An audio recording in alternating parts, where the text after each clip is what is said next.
80 ليرة.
انا عايزه كمان.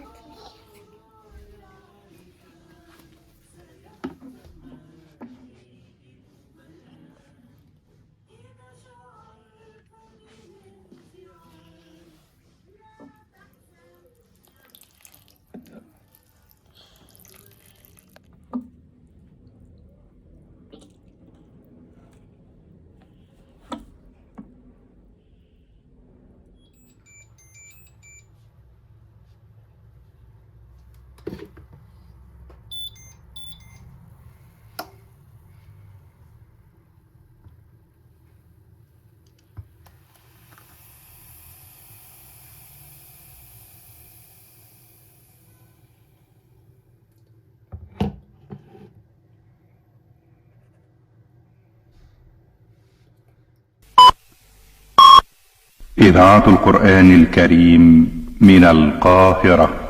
قصدت باب الرجا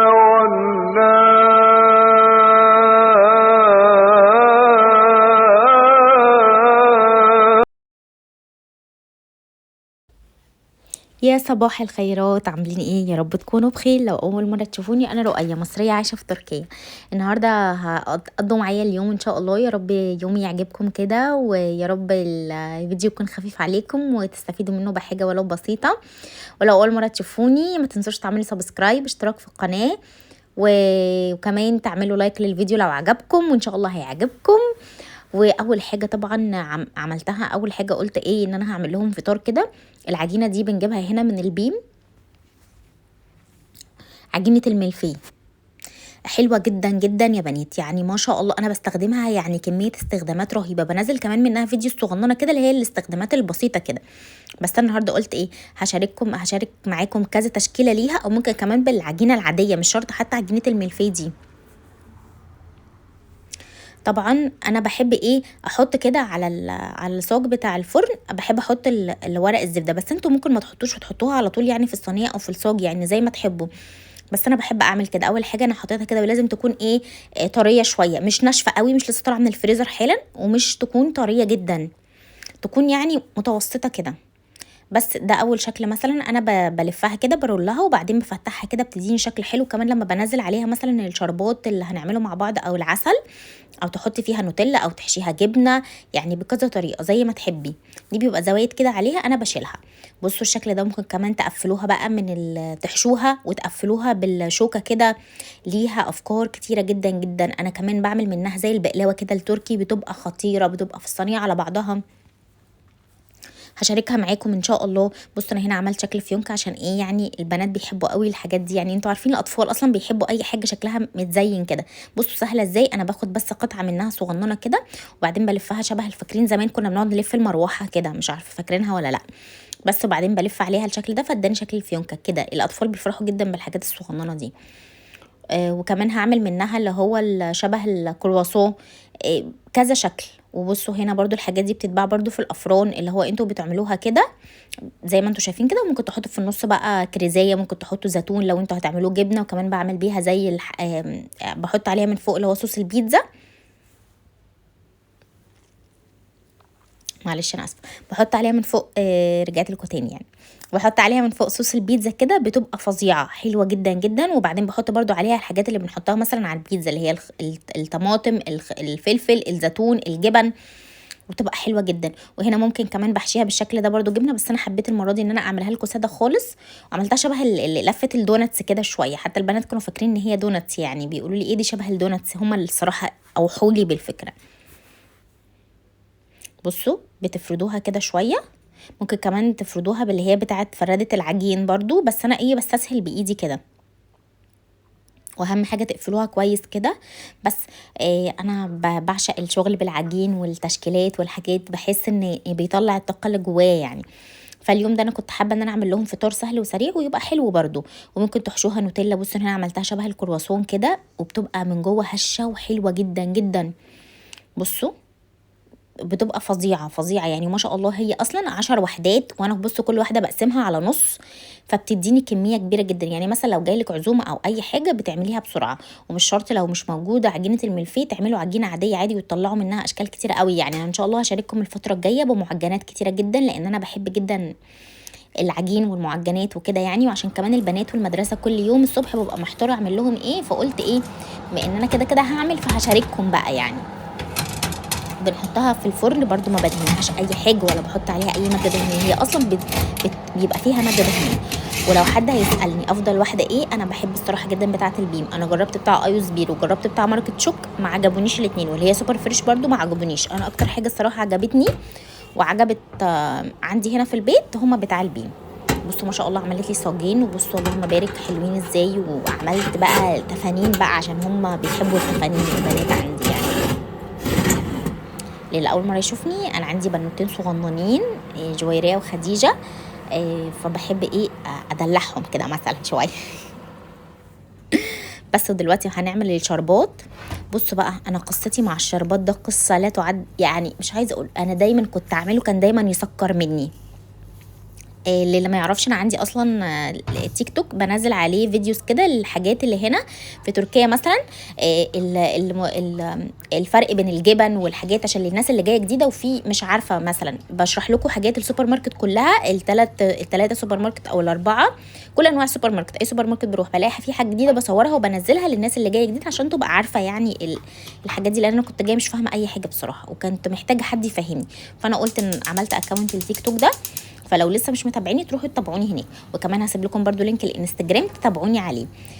هبدا يعني انا كده كده كنت نشط عليه وبنزل ستوريز يعني وحاجات كده، بس دلوقتي ان شاء الله هكون نشطه اكتر يعني. المهم في موضوع الاختراع ده الشربات، المهم ان انت تحطي السكر وتحطي الميه وما تقلبيهمش وتسيبيهم على النار لحد ما يغلي، بعدين تبداي تقلبيهم. هنا كان طلع خلاص، هي ما بياخدش اصلا 10 دقايق الملفيه في الفرن. بصوا لونه. وعصرت طبعا ليمون وحطيت كمان فانيليا. بصوا الليمونه ما شاء الله كبيره وبتتعصر بالعافيه كده. انا استنيت لما غلي وبعدين قلبته بس، شايفين بس كده، علشان غير كده والله بكل مره كنت اعمله يسكر معايا. كان نفسي افهم السر في ايه، بس الحمد لله توصلت يعني ان انا اللي انا بقول لكم عليه يعني. لو حد عنده فكره تاني يعني يقول لي، انا بحب اتعلم جدا، انا كائن بحب اتعلم. بس كده الشربات ممكن كمان تحطوا عليها عسل، مش تحطوا عليها نوتيلا، تحطوا عليها اسمها ايه التانية، اللي هو السيرابات التانية دي اللي هي مثلا بالفراولة بالكراميل الحاجات دي. بس هم برضو اكتر حاجة عندي بيحبوها ان انا اعملها لهم بالشربات كده. وشربات بيبقى خفيف مع كوباية ونص مثلا سكر قصاد كوباية ونص مية بس، وبسيبه مثلا حوالي ربع ساعة على النار. بس بصوا بيطلع شكله حلو ازاي ما شاء الله. الغامقين دول عشان عندي محمد بيحب الغامق شوية، مش بيحب الفاتح قوي ده. وعملتي حاجه سهله وسريعه وفطار سهل كده. مثلا انا سبت دول اللي هم سكرته لهم، والباقي بنحشيه بقى جبن، بنحشيه زي ما انتوا اي حاجه تحشوها جواها هتبقى طعمها اصلا حلو شبه يعني. احنا هنا طبعا في تركيا بنبقى مفتقدين الفطير شويه، فهي دي بتعوضنا شويه عن فكره الفطير، فاهمين قصدي؟ بصوا شكلها يعني قطع فنيه يعني ما شاء الله والله. جربوها هتعجبكم. وجربوا تشكيلات العجين دي يعني، اللي هو انا بحب اكريت كده، وكل ما ان شاء الله هعمل تشكيلات، لان انا بحب قوي زي ما قلت لكم ان انا اجرب في تشكيلات العجين. هشكل بقى معاكم حاجات كتيره ونشاركها مع بعض يعني ان شاء الله.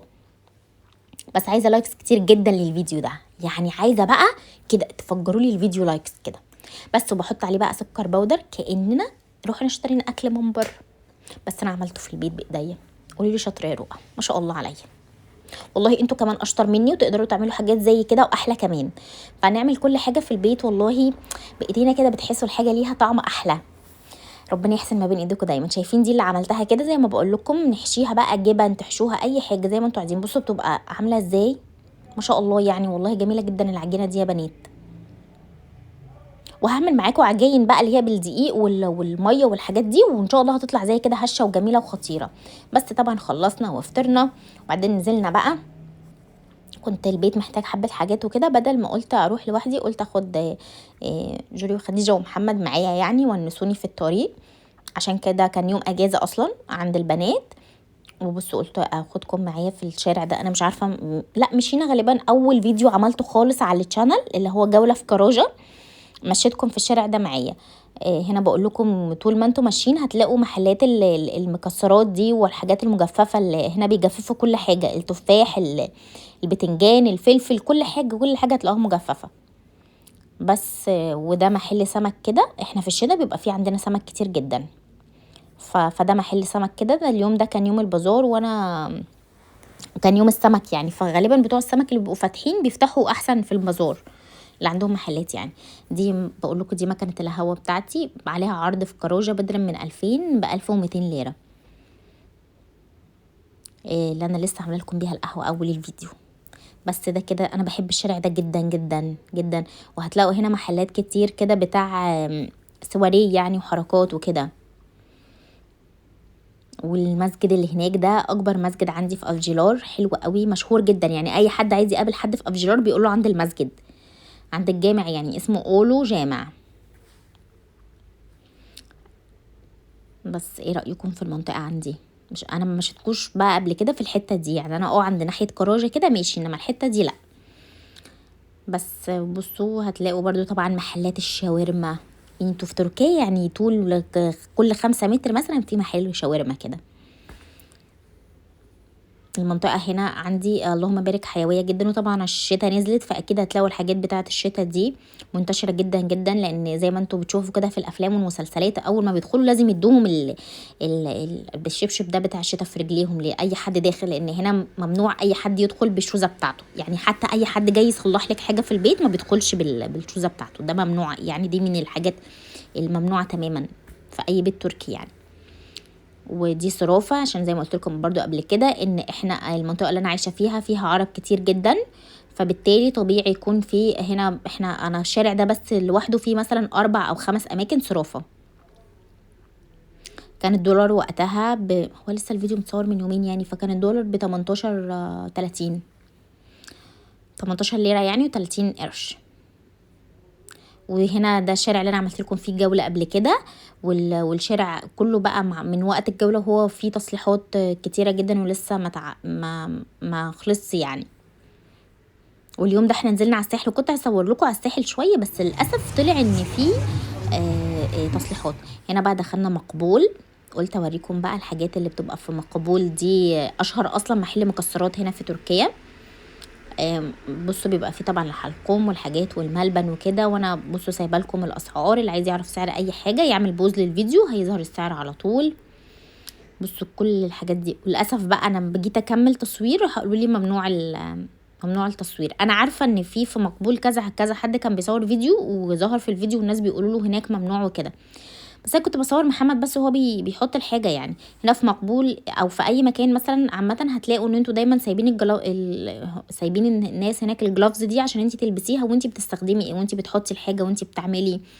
ده شكل المكسرات الحاجات اللي موجوده في مقبول.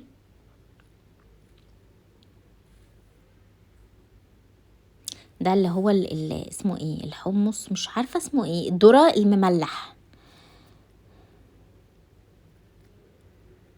وبتلاقوا اوقات عندهم عروض، مثلا لو انتوا مثلا مش عارفه خدتوا مثلا بكام هتاخدوا البسكوت ده مثلا بدلا من 20 ب10 ليره كده يعني. انا بحب اوقات اجيب منه هنا واقفين بيفكروا هياخدوا ايه جولي وخديجه طبعا، وانا هنا بعمل لكم باي باي. فاخدوا من اللي هو شبه الام امز ده، امانيمز، ام عند امز.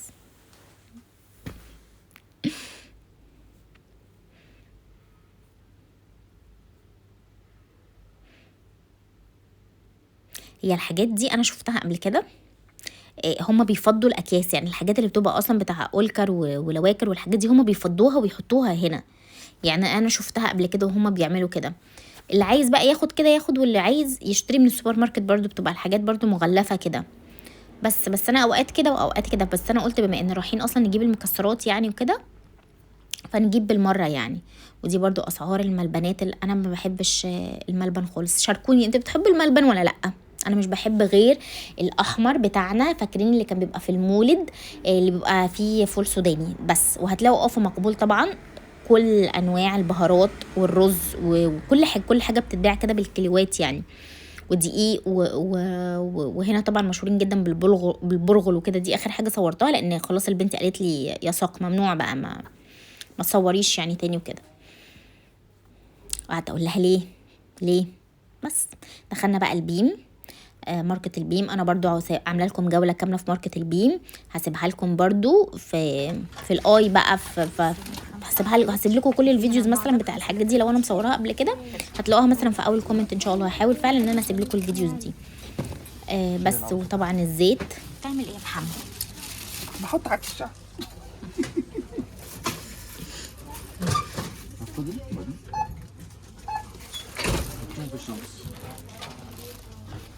فين الكوبايه الجديده يا خديجه؟ انت يا جورج بص عليها كلمة. عليها كلمه أو اللي زعلت وأنا برنسز. خلصنا بقى، روحنا البيت بعد ما اشترينا حاجتنا. قلت اعمل معاكم غدا سهل وسريع ومش هياخد مننا وقت خالص، عشان هناخد الغدا ده ونطلع على الساحل. الغدا ده اللي هو مندي الفراخ، انا بعمله كده من ساعه ما اتجوزت، وبصوا بيطلع معايا الحمد لله حلو جدا، وبكل مره بيطلع احلى من التانية. هنحط ربع كوبايه زيت، ده لتتبيله الفراخ، ومعلقه كبيره بابريكا، ومعلقه كبيره كركم، وملح وفلفل اسود. شايفين تتبيله سهله وسريعه على الفراخ، وبتبقى حلوه جدا جدا يا بنات، وبيبقى طعم مندي الفراخ حلو جدا. واحلى حاجه في الاكله دي ان انت هتعمليه في نفس ذات الصينيه يعني، ولا هتحطي بقى كذا حاجه ولا اي حاجه خالص. هي عارفين الاكلات السهله السريعه وطعمها حلو كانك جايبه حاجه من بره، هي دي بالظبط. وبس، وبعدين قلبتها كويس، وبعدين بحط بقى عليها الفراخ ايا كان بقى، فراخ دبابيس، اذا كان فرخه كامله، وراك، صدور، زي ما انت حابه خالص. انا بس عندي دبابيس عشان عندي بيحبوا الدبابيس جدا، فعملتها لهم كده. وكمان عشان ما تاخدش وقت في السوا في الفرن، زي ما قلت لكم ان احنا خلصنا الحاجات دي عشان كنا هنطلع، مش كنا الحمد لله طلعنا يعني، اتغدينا على الساحل يعني وكده، خدنا اكلنا وطلعنا على الساحل بس. ودلوقتي ده رز اللي هو رز بسمتي، حطيت عليه اللي هو الحاجات المنكهات بتاعته، ورق لورا وحبهان، 3 فصوص حبهان، وواحدة 6 وحدات قرنفل، وقرفه، واحده قرفه يعني، وواحده لومي، بس كده. وبعدين زبده وزيت ومرقايه. لو انتوا مش حابين في فكره المرقايه دي، في ناس ما بتحبش المرقه، سكيب يعني المرقه وخلاص، وملح وبس، وحبه زيت صغيرين. وطبعا معلقه الزبده دي برضو عشان الرز يطلع حلو ومفلفل. وطبعا كل كوبايه رز بسمتي قصادها كوبايتين ميه. بس انا خلاص بقالي 2.5 سنين بعمل نفس الرز، فانا خلاص عارفه مقدار الميه بالظبط. لو ما عندكيش شبكه الفرن دي، ممكن تعملي بالشيش عصيان وشيش طاووق شبكه، بتطلع برضو حلوه جدا وبتبقى مظبوطه جدا جدا يعني. انا قبل الشبكه دي كنت بعملها بنفس الطريقه بس. وبعدين بنحطها كده في صينيه الفرن، خلاص بنسيب الرز ونحطه في صينيه الفرن، وبعدين بنحط عليه الدبابيس اللي احنا تبلناها زي ما قلت لكم بملح وفلفل اسود وكاري وقصدي كركم وبابريكا بس. ولو انتوا عندكم زعفران يبقى اسكيب البابريكا وحطوا زعفران. بس انا طبعا ولا مره الصراحه عملتها بالزعفران وبالبابريكا وبعملها بالبابريكا بتطلع حلوه جدا.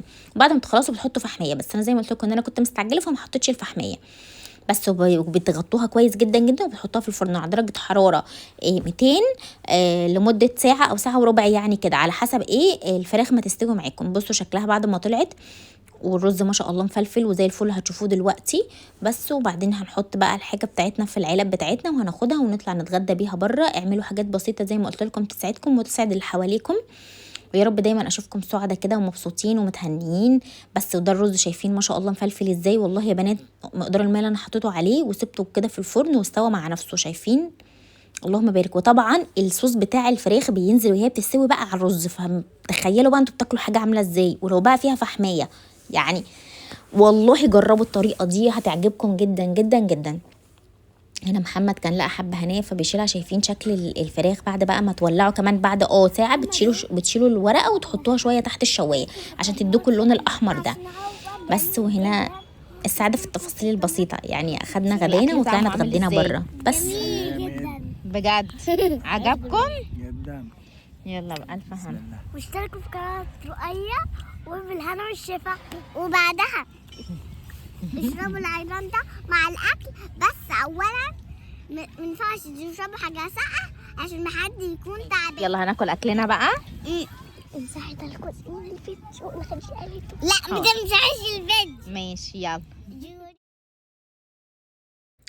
وهنا بختم معاكم الفيديو ده، ويا رب الفيديو يعجبكم، ولو عجبكم متنسوش تعملوا لايك وشير وسبسكرايب، واشوفكم الفيديو الجاي على خير طبعا بكوبايتين نسكافيه ليا انا ومحمد في البرد الرهيب ده. بس الحمد لله كنا مبسوطين، ودايما ربنا يبسطكم ويسعدكم ويهنيكم ويحقق لكم كل اللي بتتمنوه اكتر من اللي بتتمنوه يا احلى بنات. اشوفكم الفيديو الجاي على خير، مع السلامه.